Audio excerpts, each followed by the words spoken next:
I've opened up the ping that I generated in Maya's texture editor, and I've opened up my texture map. Now this was made in Photoshop, and it took a few hours to do, but I'm providing this so that we can kind of complete this tutorial and you have an understanding of the process.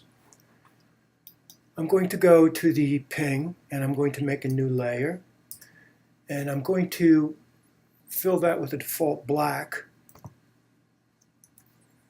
and I'll put it down below the layer with my UV map. I'm going to go in layer number 0. I'm going to call that UV map,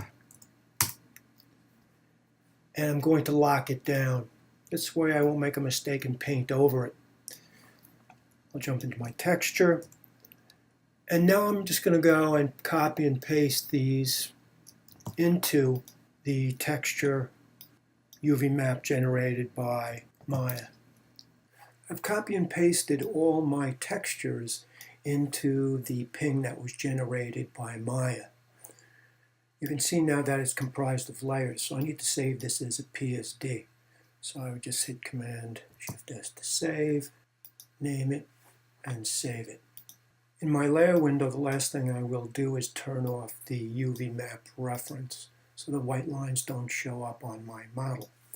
Now we'll go into Maya. I want to right-click on any piece of geometry. Because they share the same texture map, any one will do. So I'll right-click on the wall, choose Material Attributes, and the first thing you'll need to do, and this is really important, is to break the connection of the checkerboard pattern. I'm going to right-click on the word Color and choose Break Connection.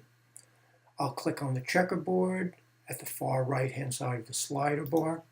I'll choose File, click on the folder, go out to my desktop, and I'm going to click on the PSD and hit Open. And there's my texture.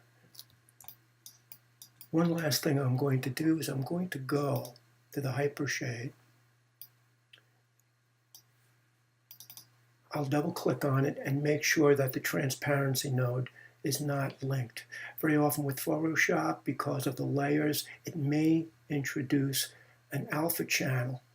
It's a bit of a bug and you have to be aware of it, but you'll know pretty quickly when you render. You may see transparency in areas where there are darker values. And that's the workflow for your game environment.